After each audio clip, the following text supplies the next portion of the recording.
Hello, everybody. Dr. Rick Wallace here.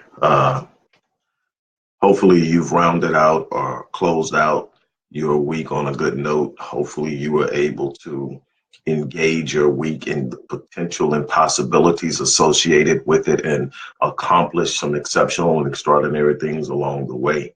No matter where you're at, no matter how it turned out, know that you have today and moving forward until the day you stop breathing to get what it is that you're going after.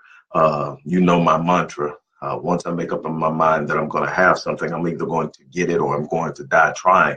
No other options. I don't have all of that complexity in the set intent of what I do. My intent is real simple. Once I decide I want something, I'm either going to have it or I'm going to die trying. No other options, no other ways, no plan Bs. I'm not giving up, not turning around, not shutting down, not relenting or surrendering.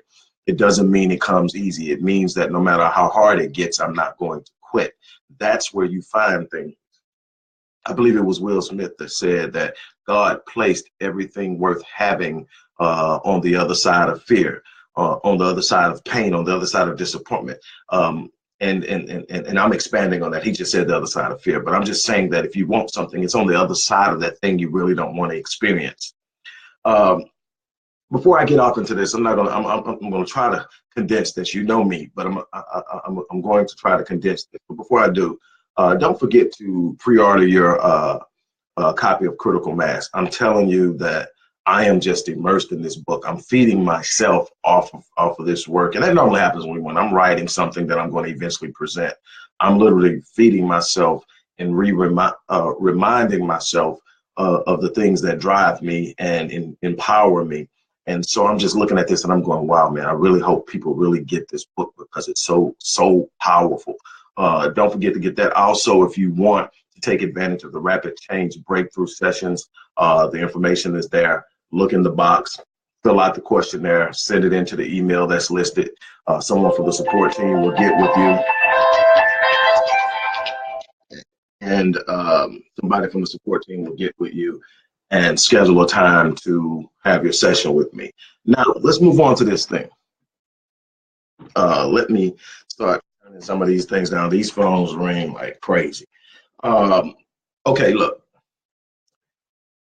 At the end of the day, you've got these things. You can have all these different categories. You can have all of these different micro assessments, micro behaviors, but it boils down to a few things. You're either winning or you're losing. You're at the top of your game or you're not. You're either committed or you're not. There's no kind of committed, I almost committed, sort of committed. You're either committed or you're not. When it boils down to it, you're either whining or you're winning. And the thing is, you cannot have a mutual existence in whining and winning. You can't whine and win. You can't win and whine. See, it takes two different mindsets, two completely diametrically opposed mindsets to operate in each of those spheres. If you are a whiner, you don't have the mindset to win because you're focusing on the negative. If you are a winner, you don't have the mindset to whine because you're focused on the positive. It's that simple. See, the thing is, it's not what you see that determines your reality. It's your interpretation of what you see. Because, see, there are people who grew up who didn't know their father, and some are exceptionally successful, and others are living inside prison cells and whining and complaining and talking about what it did to them. There are people who grew up in poverty. Some of them are the most wealthiest people in the world now, and others are still perpetually living in poverty, passing on the lie of poverty to the next generation.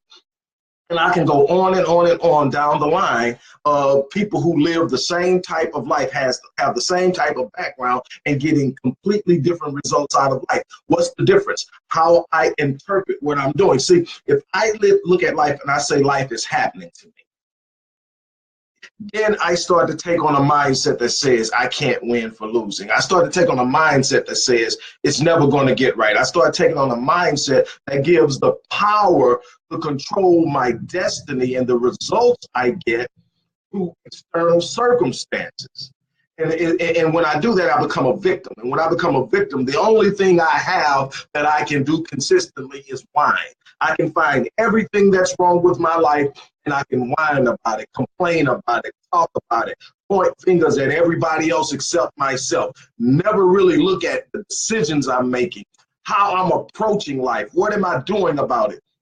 If you're whining, you're never going to win. If I can sit up and examine your conversation, your self-talk, and it's all about what you don't have, why you can't win, what's going wrong, I can guarantee you, I'm going to tell you, you're never going to get beyond where you're at, because it takes a mind of gratitude, a mind to interpret even the most destructive and horrible incidents in a way that says, even though this is not what I want out of life, I possess the power and the capacity to change it.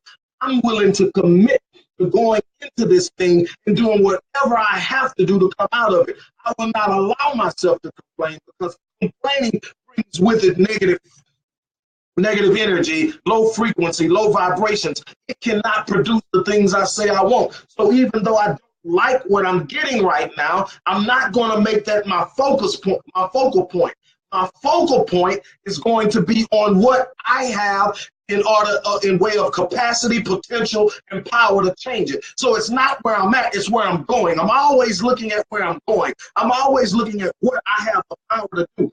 It's not about where you're at. Where you're at is an event. It's a moment in time. Now, how you view it and how you engage it will determine how long it lasts. If it becomes a powerful force in your life because you consistently complain about it, if it becomes a powerful force in your life because you sit up and whine and look to somebody else to fix it for you, then it's going to be perpetual. You're going to look up tomorrow and you're going to have a situation similar. Why? Because you are wallowing in your misery instead of standing up and engaging the potential and the power you have to change your situation. You're either going to whine or you're going to win.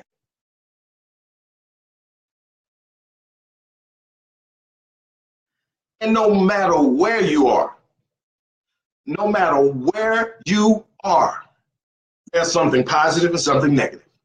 You choose how you interpret it. You choose what you see. You choose what you give the power to. There's no absolute thing that's everything in it is good, and there's no absolute thing that everything in it is bad. It's what you see and what you choose to take from it, what you choose to build on, what you choose to focus on. What you focus on, you are going to feel.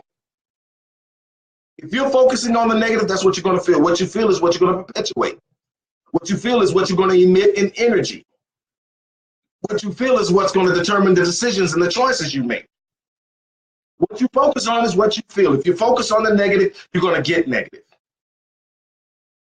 Oh, I know there are those of you out there saying, well, I'm just being real. I'm just being honest with myself. No, you're choosing to focus on the things that are negative. You can always focus on the things that are positive. See, when you sit up and say, I'm just being real, then you got to sit up and ask yourself, okay, why is this person who went through exactly what I went through, and even at a more intense and disruptive level than I went through it, why are they successful? Why are they winning? What happened differently? They sit up and saw it as a moment. They saw it as a challenge. They saw it as a puzzle. You saw it as a problem. You started to look at it as a problem, and it became problematic. They saw it as a puzzle. They saw it as an opportunity. They saw it as a challenge. They looked at it and said, you know what? This is going to be hard, but I'm built for this. Rick, man, I heard what happened, man. How are you sitting up here smiling? Because I'm built for this. I've been through some things before, and I came out. I'm still standing. I'm built for this. I've gone through some heartaches. I didn't know my father, never met the man, but I came up and I did something. I'm built for this. I've known poverty, but I refuse to stay in it. I'm built for this. I've had people lie on me. I've had people talk behind my back. I had people wish for my demise. I've had people slam doors in my face. But I came through anyway. I'm built for this. That's why I can smile. It's not that I don't recognize what's in front of me. I know I'm built for it. You can't put anything in front of me that's going to shut me down, make me lay down, make me quit, make me surrender. If I'm still breathing, I'm in the fight.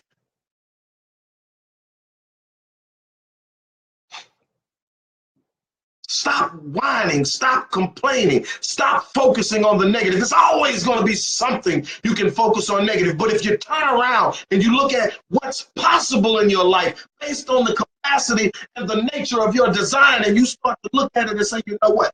I should have been out of the game a long time ago, but I'm still breathing. What is it telling you? It's telling you that you're built for it, that you have everything in you that will give you the power to overcome. Why are you going to focus on the things that draw you down, that tear you down, that diminish you? Leave that whining to somebody else. I'm built for this. Do you know how many times I've had to look myself in the mirror and shake off hurt, shake off heartbreak, shake off disappointment, shake off delay, and tell myself I'm built for this? Then it ain't easy, but it's possible for every single person who becomes committed to it. That's what I want you to take away from this morning, is that if you become committed to it and you give everything you have, and your only option is to get it or to die, the chances are it's not going to kill you.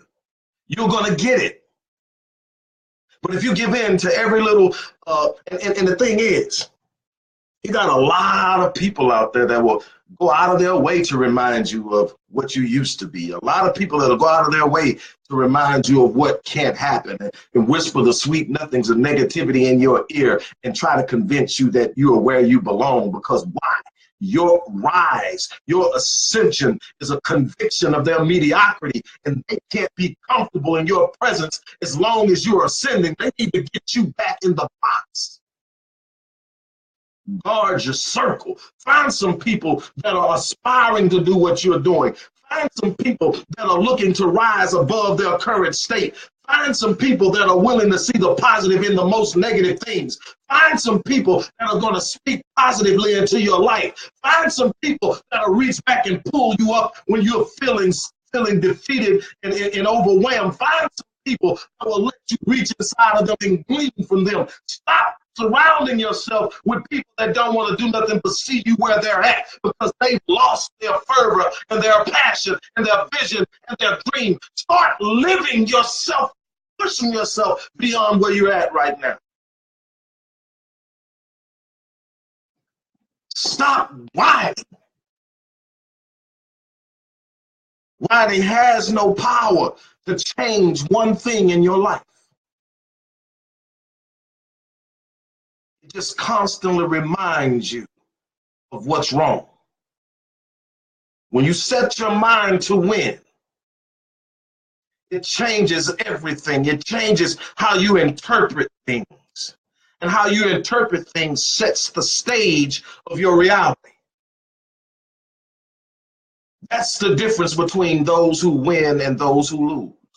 Everybody goes through things. You can find somebody that's been through everything you've been through that's winning in life. I guarantee you, you can. And if they can do it, you can do it too. Everything that should have worked against them, they overcame. That means you can too. Look, I absolutely believe in the potential and the power of everyone. I believe that human potential is limitless, that the only limits you have are the ones you accept with your mind, that you literally lock yourself in a box mentally, and that transitions and translates into the behavior and the things that you are doing on a regular basis, because that's what you believe. I teach my clients to reinterpret their past memories and give them new meanings, which give them new beliefs, which change the outcome. You've got to engage your life. You've got to start living and stop surviving. Survival mode will never get you into the winning column. It will drain you. It will spiritually diminish you. It will emotionally damage you.